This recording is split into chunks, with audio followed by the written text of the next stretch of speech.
آج ہم ایک ایسی کہانی پر بات کریں گے جو دکھاتی ہے کہ کس طرح کوئی شخص بری طرح ناکام ہونے کے بعد نہ صرف دوبارہ کھڑا ہو سکتا ہے بلکہ اپنی سب سے بڑی ناکامی کو اپنی کامیابی کی بنیاد بنا سکتا ہے۔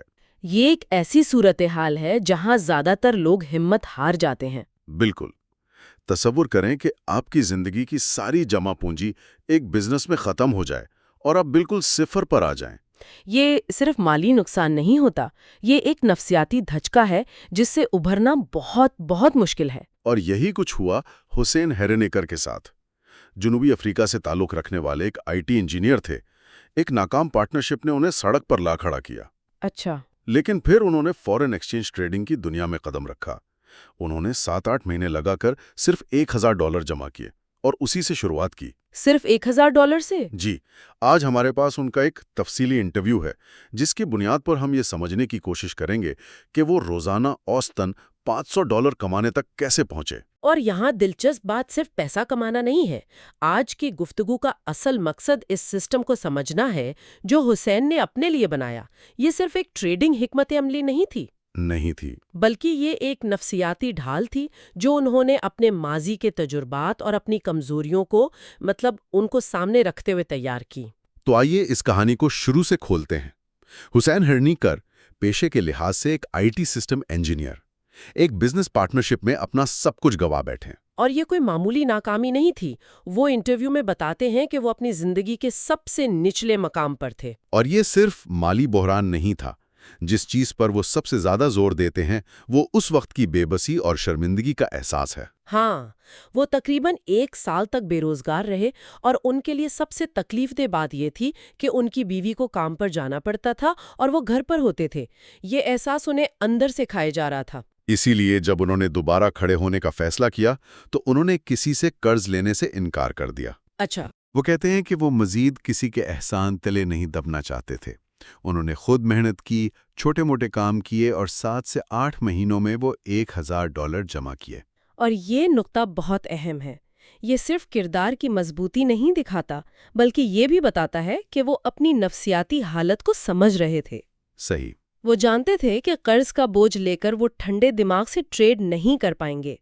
اسی تجربے نے انہیں پیسے کا انتظام، بھروسے اور ہر چیز کو لکھ کر رکھنے جیسے قیمتی سبق سکھائے۔ تو انہوں نے یہ رقم جمع کی اور اپنے ایک دوست سٹیون سے مدد مانگی جو امریکہ میں رہتے تھے۔ لیکن اصل موڑ تب آیا جب سٹیون نے انہیں پیسے دینے یا ان کے لیے ٹریڈ کرنے کے بجائے انہیں ایک ہنر سکھانے کا فیصلہ کیا۔ اور یہ شاید ان کی زندگی کا سب سے بڑا تحفہ تھا۔ پیسے تو خرچ ہو جاتے لیکن ایک ہنر ہمیشہ ساتھ رہتا ہے۔ بالکل۔ یہیں سے ان کی اصل تربیت شروع ہوئی اور ان کی ٹریننگ کا طریقہ بھی آج کے دور کے حساب سے بہت سادہ تھا۔ بہت ہی سادہ۔ کوئی لائیو سیشنز نہیں، کوئی ویڈیوز نہیں۔ ان کا دوست انہیں پاور پوائنٹ سلائیڈز پر چارٹس کی تصاویر بھیجتا تھا اور ان پر لائنیں کھینچ کر تکنیکی تجزیہ سمجھاتا تھا۔ انہوں نے موونگ ایوریج کراس اوور جیسی بنیادی ٹیکنیکیں سیکھی۔ کیا ہم یہاں تھوڑا رک کر موونگ ایوریج کراس اوور کو سمجھ سکتے ہیں؟ یہ سننے میں پیچیدہ لگتا ہے لیکن ہاں بالکل، یہ ٹریڈنگ کے بنیادی اصولوں میں سے ایک ہے۔ بنیادی طور پر یہ کسی کرنسی کی پچھلے کچھ دنوں کی اوسط قیمت کا موازنہ اس کی حالیہ اوسط قیمت سے کرتا ہے۔ جب مختصر مدت کی اوسط لائن لمبی مدت کی اوسط لائن کو نیچے سے اوپر کی طرف کاٹتی ہے تو یہ عام طور پر خریدنے کا اشارہ سمجھا جاتا ہے، اور جب اوپر سے نیچے کی طرف کاٹتی ہے تو یہ بیچنے کا اشارہ ہوتا ہے۔ بالکل۔ یہ مارکیٹ کے رجحان کو سمجھنے کا ایک بہت بنیادی لیکن مؤثر طریقہ ہے۔ شکریہ۔ تو حسین نے یہ سب سیکھا اور پھر 4 مہینے تک ایک ڈیمو اکاؤنٹ پر ٹریڈنگ کی اور وہ بہت کامیاب رہے۔ بہت زیادہ کامیاب۔ انہوں نے اپنے ڈیمو اکاؤنٹ کو کئی بار 2 گنا کیا جس سے ان کا اعتماد بہت بڑھ گیا۔ انہیں لگا کہ وہ اب حقیقی پیسے سے ٹریڈ کرنے کے لیے تیار ہے۔ اور یہیں پر کہانی میں سب سے بڑا نفسیاتی موڑ آتا ہے۔ بالکل۔ جیسے ہی انہوں نے اپنے اصلی $1000 سے ٹریڈنگ شروع کی، سب کچھ بدل گیا۔ وہ بالکل منجمد ہو گئے۔ وہ کہتے ہیں کہ وہ چارٹس پر بالکل وہی سگنل دیکھتے تھے جس پر وہ ڈیمو اکاؤنٹ میں فوراً ٹریڈ لگا دیتے تھے، لیکن اصلی پیسے کے ساتھ وہ بٹن دبانے سے ڈرتے تھے۔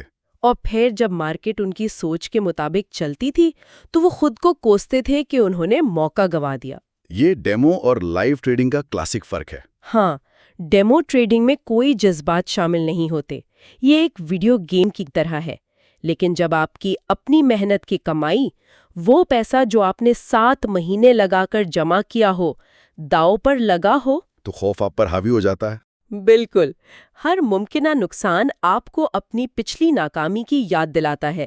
حسین کے لیے یہ صرف $1000 نہیں تھے، یہ ان کی واپسی کی واحد امید تھی۔ اور حالات مزید مشکل اس لیے بھی تھے کہ ان کی بیوی اس کے سخت خلاف تھیں۔ وہ اسے جوا سمجھتی تھی۔ اچھا، تو گھر سے بھی دباؤ تھا؟ بہت زیادہ۔ حسین نے ان سے وعدہ کیا تھا کہ اگر انہوں نے یہ $1000 کھو دیے تو وہ دوبارہ کبھی ٹریڈنگ کا نام نہیں لیں گے۔ اسی دوران انہوں نے ایک اور چیز نوٹ کی۔ وہ دیکھتے تھے کہ ہر روز صبح 10:30 بجے اور دوپہر 2:30 بجے مارکیٹ میں اچانک بہت بڑی اور تیز حرکت ہوتی تھی۔ ہاں، انہیں سمجھ نہیں آتا تھا کہ ایسا کیوں ہو رہا ہے۔ کافی تحقیق کے بعد ایک آن لائن فورم پر کسی نے ان کے سوال کا ایک لفظ میں جواب دیا: نیوز۔ تب انہیں معلوم ہوا کہ یہ اہم معاشی خبروں کے اجراء کا وقت ہوتا ہے جو مارکیٹ پر گہرا اثر ڈالتی ہیں۔ ان تمام تجربات، خوف، ہچکچاہٹ اور خبروں کے اثرات نے مل کر ان کی حکمت عملی کو جنم دیا، جسے ہم 10 پپ ڈسپلن کہہ سکتے ہیں۔ یہ بہت دلچسپ ہے۔ انہوں نے روزانہ صرف 10 پپس کا ہدف مقرر کیا۔ جیسے ہی وہ یہ ہدف حاصل کر لیتے، وہ اس دن کے لیے ٹریڈنگ بند کر دیتے۔ اور یہ 10 پپس کا ہدف سننے میں تو بہت کم لگتا ہے۔ جو لوگ فوریکس سے اتنے واقف نہیں، ان کے لیے کیا آپ تھوڑا واضح کر سکتے ہیں کہ پپ بنیادی طور پر کیا ہے؟ بالکل۔ پپ کرنسی کی قدر میں ہونے والی سب سے چھوٹی تبدیلی کو کہتے ہیں۔ یہ 1% کے 100ویں حصے کے برابر ہے؟ تو مطلب بہت ہی معمولی تبدیلی۔ بہت معمولی۔ تو 10 پپس کا مطلب ہے کہ جیسے ہی کرنسی کی قدر میں ایک بہت چھوٹا قابل پیمائش اضافہ ہو، وہ اپنا منافع لے کر مارکیٹ سے باہر آ جاتے۔ یہ دراصل جوئے کو ختم کر کے اسے ایک مستقل، بورنگ لیکن منافع بخش کام بنانے جیسا تھا۔ لیکن ایک منٹ، کیا یہ 10 پپ کا اصول بہت زیادہ محدود نہیں ہے؟ مطلب اگر مارکیٹ آپ کے حق میں 50 پپس جا رہی ہو، تو کیا صرف 10 پپس پر نکل جانا بے وقوفی نہیں؟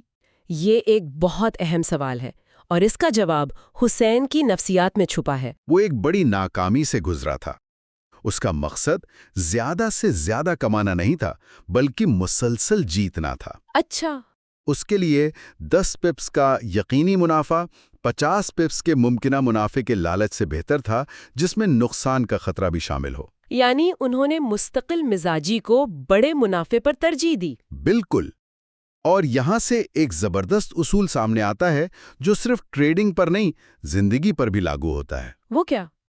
بڑا جیتنے کی کوشش میں مسلسل ہارنے سے بہتر ہے کہ روزانہ تھوڑا تھوڑا اور مستقل جیتا جائے۔ واہ، حسین نے سمجھ لیا تھا کہ ٹریڈرز مارکیٹ سے نہیں، اپنے لالچ سے ہارتے ہیں۔ یہ 10 پپ کا اصول مارکیٹ کو نہیں، خود کو قابو کرنے کا ایک طریقہ تھا۔ بالکل، اور ان کا اصول صرف منافع کے لیے نہیں تھا۔ اگر انہیں ایک دن میں 20 پپس کا نقصان ہوتا، تب بھی وہ ٹریڈنگ بند کر دیتے۔ اور اگلے دن کا انتظار کرتے؟ جی، وہ کبھی بھی نقصان پورا کرنے کے لیے مزید ٹریڈ نہیں کرتے تھے، جسے ریونج ٹریڈنگ کہتے ہیں، جو کہ زیادہ تر ٹریڈرز کا اکاؤنٹ خالی کر دیتی ہے۔ اب آتے ہیں ان کی انجینئرنگ پس منظر کی طرف، جس نے اس سارے نظام کو ایک نئی سطح پر پہنچا دیا۔ ہاں، ایک آئی ٹی سسٹم انجینئر ہونے کے ناطے ان کا ذہن ہمیشہ چیزوں کو خودکار کرنے، یعنی آٹومیٹ کرنے اور بہتر بنانے کی طرف مائل تھا۔ تو انہوں نے ایک روبوٹ بنایا؟ جی، انہوں نے اپنے لیے ایک خودکار ٹریڈنگ سسٹم یعنی روبوٹ تیار کیا۔ یہ روبوٹ ان کے بنائے ہوئے اصولوں پر چلتا تھا۔ یہاں یہ سمجھنا ضروری ہے کہ روبوٹ کا اصل کام جذبات کو ٹریڈنگ سے مکمل طور پر نکال دینا تھا۔ صحیح۔ انسان لالچ اور خوف کا شکار ہو سکتا ہے، لیکن ایک مشین صرف منطق پر چلتی ہے۔ اور حسین نے اس میں ایک بہت ہوشیارانہ فنکشن ڈالا تھا۔ وہ کیا تھا؟ انہوں نے روبوٹ کو پروگرام کیا کہ اگر کوئی ٹریڈ 7 پپس منافع میں جانے کے بعد واپس 3 پپس پر آ جائے تو روبوٹ خود بخود ٹریڈ بند کر کے وہ 3 پپس کا منافع محفوظ کر لے۔ اچھا۔ اس سے پہلے کیا ہوتا تھا کہ وہ 8 یا 9 پپس منافع دیکھ کر بھی 10 پپس کا انتظار کرتے رہتے تھے، اور اکثر وہ ٹریڈ واپس آ کر 20 پپس کے نقصان میں بدل جاتی تھی۔ روبوٹ نے اس انسانی کمزوری کو ختم کر دیا، ایک ممکنہ بڑا نقصان ایک چھوٹے یقینی منافع میں بدل گیا۔ یہ تو بہت زبردست ہے۔ یہ بالکل ایسا ہی ہے جیسے کوئی شخص ڈائٹ پر ہو اور وہ اپنے فریج پر ٹائمر لاک لگا دے تاکہ رات 10 بجے کے بعد وہ اسے کھول ہی نہ سکے۔ بالکل صحیح مثال ہے۔ روبوٹ نے حسین کے لیے وہی کام کیا۔ اس نے اس کی قوت ارادی کو ٹیکنالوجی سے بدل دیا جب وہ کمزور پڑ سکتا تھا۔ لیکن یہ روبوٹ بھی کامل نہیں تھا۔ جب حسین نے اپنی تمام نقصان والی ٹریڈز کا تجزیہ کیا تو ایک حیران کن بات سامنے آئی۔ کیا؟ 90% نقصانات خبروں کے اوقات میں ہوتے تھے جب مارکیٹ بہت غیر متوقع ہوتی ہے۔ تو انہوں نے اس کا کیا حل نکالا؟ ایک سادہ اصول، خبروں کے اوقات میں روبوٹ کو بند رکھنا۔ یہ انسان اور مشین کے درمیان بہترین توازن کی مثال ہے۔ بالکل، مشین کو وہ کام کرنے دیں جو وہ بہتر کرتی ہے، یعنی جذبات کے بغیر اصولوں پر عمل درآمد، اور انسان وہ کام کرے جو وہ بہتر کرتا ہے، یعنی سیاق و سباق اور بیرونی عوامل کو سمجھنا۔ اور اس مکمل نظام 10 پپ ڈسپلن، 20 پپ کا سٹاپ لاس اور خبروں کے وقت ٹریڈ نہ کرنا نے کام کرنا شروع کر دیا۔ اور وہ مسلسل منافع کمانے لگے۔ جی، کامیاب ہونے کے بعد حسین نے وہ کیا جو بہت کم لوگ کرتے ہیں۔ انہوں نے جنوبی افریقہ میں دوسروں کو ٹریڈنگ سکھانا شروع کی۔ ان کا ماننا تھا کہ جتنا آپ دیتے ہیں اتنا ہی آپ کو ملتا ہے، لیکن وہ اپنے طالب علموں کے لیے بھی اتنے ہی سخت تھے جتنے وہ خود کے لیے تھے۔ ان کا ایک بہت سخت اصول تھا۔ وہ اصول یہ تھا کہ کسی کو بھی لائیو ٹریڈنگ کی اجازت دینے سے پہلے اسے اپنے ڈیمو اکاؤنٹ کو لگاتار 3 بار 3 گنا کرنا ہوگا۔ یہ شرط کچھ زیادہ ہی سخت نہیں؟ سننے میں بہت سخت لگتی ہے، لیکن اس کے پیچھے ایک گہری نفسیات ہے۔ یہ شرط تکنیکی مہارت کو نہیں بلکہ صبر اور نظم و ضبط کو پرکھتی ہے۔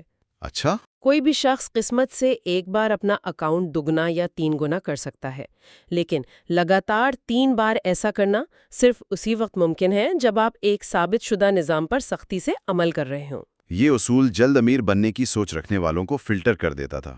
وہ اس بات پر بھی زور دیتے تھے کہ ڈیمو اکاؤنٹ اتنی ہی رقم سے کھولا جائے جتنی رقم سے حقیقی ٹریڈنگ کرنے کا ارادہ ہو۔ یہ ایک بہت اہم نکتہ ہے۔ $50,000 کے ڈیمو اکاؤنٹ پر سیکھنا اور پھر $300 سے حقیقی ٹریڈ کرنا بالکل الگ تجربہ ہے۔ بالکل، بڑی رقم کے ڈیمو اکاؤنٹ پر آپ کو چھوٹے نقصانات محسوس ہی نہیں ہوتے، لیکن جب آپ کا کل سرمایہ ہی $300 ہو تو $20 کا نقصان بھی بہت بڑا لگتا ہے اور آپ کے فیصلے پر اثر انداز ہوتا ہے۔ انٹرویو میں وہ بتاتے ہیں کہ ان کی اس سخت تربیت کی وجہ سے ان کے 80% طالب علم کامیاب ہوئے۔ اور جو 20% ناکام ہوئے وہ وہی تھے جو اصولوں پر عمل نہیں کرتے تھے۔ انہوں نے ایک طالب علم کی مثال دی جس نے $500 سے $6,000 بنائے اور پھر لالچ میں آ کر ایک ہی بڑی ٹریڈ میں سب کچھ گنوا دیا۔ یہ لالچ کی ایک کلاسک مثال ہے، اور حسین کہتے ہیں کہ آپ کسی دوسرے شخص کے اندر لالچ کو کنٹرول نہیں کر سکتے۔ آپ انہیں ایک بہترین نظام دے سکتے ہیں، بہترین اصول سکھا سکتے ہیں، لیکن آخر میں بٹن انہیں خود ہی دبانا ہوتا ہے، اور اگر وہ جذبات کے تحت فیصلہ کریں گے تو کوئی بھی نظام انہیں نہیں بچا سکتا۔ تو اگر ہم حسین ہرنیکر کی اس پوری کہانی کا خلاصہ کریں تو چند اہم نکات نکل کر سامنے آتے ہیں۔ پہلا تو غیر معمولی نظم و ضبط کی طاقت ہے۔ روزانہ صرف 10 پپس کا ہدف مقرر کرنا اور اس پر قائم رہنا، چاہے مارکیٹ کتنی ہی پرکشش کیوں نہ لگ رہی ہو۔ دوسرا اہم سبق اپنی غلطیوں، خاص طور پر نقصان والی ٹریڈز کا بے رحمی سے تجزیہ کرنا ہے۔ ہاں، حسین نے اپنی ناکامیوں کا ڈیٹا دیکھ کر ہی یہ نتیجہ اخذ کیا کہ خبروں کے وقت ٹریڈنگ ان کے لیے خطرناک ہے۔ اکثر لوگ یہ تسلیم ہی نہیں کرنا چاہتے کہ غلطی ان کی اپنی ہے۔ اور تیسرا، ٹیکنالوجی کو اپنے نظم و ضبط کو مضبوط کرنے کے لیے ایک آلے کے طور پر استعمال کرنا، نہ کہ اپنی عقل کے متبادل کے طور پر۔ بالکل، ان کا روبوٹ ان کے لیے فیصلے نہیں کرتا تھا بلکہ ان کے فیصلوں پر سختی سے عمل کرواتا تھا، خاص طور پر جب وہ خود کمزور پڑ سکتے تھے۔ تو آخر میں ایک سوچنے کے لیے نکتہ چھوڑ جاتے ہیں۔ حسین ہرنیکر کی کامیابی صرف تکنیکی اشاروں یا انڈیکیٹرز کو سمجھنے میں نہیں تھی، بلکہ اپنی نفسیاتی کمزوریوں اور ماضی کے صدمات کو مد نظر رکھتے ہوئے ایک پورا ذاتی نظام بنانے میں تھی۔ یہ گہرا تعلق ہے جسے اکثر نظر انداز کر دیا جاتا ہے۔ تو یہاں ہمارے سننے والوں کے لیے سوال یہ پیدا ہوتا ہے کہ کیا زندگی کے کسی بھی دوسرے شعبے میں، چاہے وہ کریئر ہو، صحت ہو یا تعلقات ہو، ایک ایسا ہی ذاتی نظام بنایا جا سکتا ہے؟ ایک ایسا سسٹم جو کسی شخص کے اپنے جذباتی رد عمل، اس کی ماضی کی ناکامیوں اور اس کی فطری کمزوریوں کو مد نظر رکھتے ہوئے بنایا گیا ہو، اور جو ان کمزوریوں کو ایک منظم طاقت میں بدل دے؟